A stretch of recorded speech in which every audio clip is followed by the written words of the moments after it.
Welcome back mga ka-freshes. Para sa aking bound, ito ay nangyari sa isang... Club! Sa isang gym. O, sa gym. O, mapaporta ako ngayon sa Gold's Gym. Anyway, mga ka-freshness, kasi nakita kong picture ni Andy Eigenman sa isang tarpaulin. So naalala ko siya kasi medyo matagal ko na siya hindi nakita. So tinawagan ko siya para makipag-catch up. Tapos sabi ko, oh, Andy, kamusta ka na ngayon? Ayun kasi, di ba sanay tayo sa mga intriga. Actually, medyo negative na angulo tong kay Andy na lagi lumalabas at laging papalit-palit ng boyfriend. Sorry for lack of a better term. Ayun nga. Pero ngayon, si Andy ay nag-first shooting din na ng kanyang bagong soap opera. And tinanong ko sa kanya, oh, kamusta naman love life mo? Kayo pa rin ba nung dati? Ay, hindi. Break muna ako sa love life. Concentrate ako sa pagiging mommy at sa pagiging actress. Yes. Magandang balita. Good news ito. Okay, magandang balita. Yes. At ito pa, mga updates ng ating mga kapatid sa ating kapatid. Update. Watch this.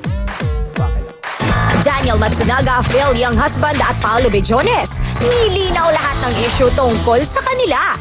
Sa launching ng tatlong kapatid stars bilang bago endorsers ng Clear Shampoo for Men, binigyang linaw nila ang mga isyong patuloy na nakakabit sa kanilang mga pangalan. Una, ang posibilidad na pakikipagbalikan sa dating karelasyon. Daniel, may kalulugaran nga ba?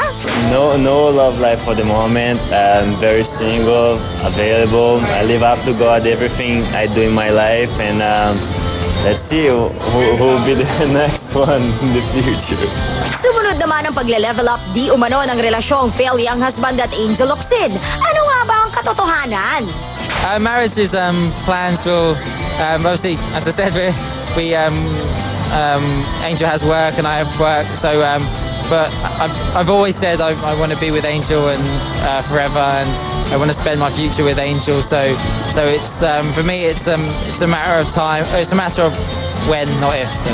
Ang pagbabalik telebisyon ng matagumpay na programang Extreme Makeover Home Edition. May isa sa katuparan nga ba? Hopefully, sa second season, hinintay pa natin yung sagot ng management. So far naman, performance-wise, maganda yung namin, pinakita. Maraming advertisers ang nakaabang na sa pangalawang season kahit na wala pang finality. Pero siyempre, kailangan natin din bigyan ng pagkakataon yung ibang mga reality shows dahil napakaraming reality shows na ipapalabas natin sa Kapatid Network. Inihintay ko ulit yung pagbabalik ng Extreme Makeover. Kami rin, excited. Ang ganda-ganda nitong programang ito. Na hanggang ngayon, dumadating pa rin sa amin. Kaya pag sabi ko, tapos na po yung show, sabi nila parang huwag nyo naman itigil kasi ang dami natutulungan. At ibig sabihin, marami nangangarap, marami nangangailangan. Yes. Hi daw sa'yo, sabi ni Arami na nag-text siya. Naku. Hindi ka raw niya nabanggit kanina. Oo nga, hi. At direct, ang sarap-sarap mag-show ng ganito, lalo na kung maraming inspirasyon. Ay, correct. Sa harapan mo, Sir Anthony Pastor Pide, Sir Noel Ferrer, At ang aking inspirasyon si Jovi. Francisco. Oh, and of course! Naka-inspire! Yes! Nandito siyempre, Victor Basad. Para ang pili ko ako ang binibisita ni Feeling Victor. ko rin talaga. Ay, nako, basta Lloyd Arceo, maraming salamat sa akin. Ay, Warren and Karina Salon. George Lee. Hello, Martin Buen. Garcia and Tito Teka, Norsky. Bench. Posh Winnipeg Nails. Juicers, maraming Parang salamat. abot tayo. Copyright, Vivian Sarabia. Renete. Ganun ako ng gano'n, no? Ang sarap-sarap na naman po ng ating pinagsaluhan ngayong gabi. Teka, Angelic Copter. Walang Nilulugaran siya. yung puwan. In Philippine Yung showbiz. puwa, masikip na rito. So, Oy, bilisan niyo si Jojo, naghihintay na.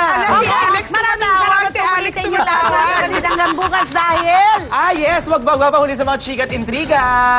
Dito ka na ako sa ikaw. At tunay na... Hoy, Alex, wala ka ng lugar dito. Dito lang sa... Juicy! Maraming salamat po. Thank you.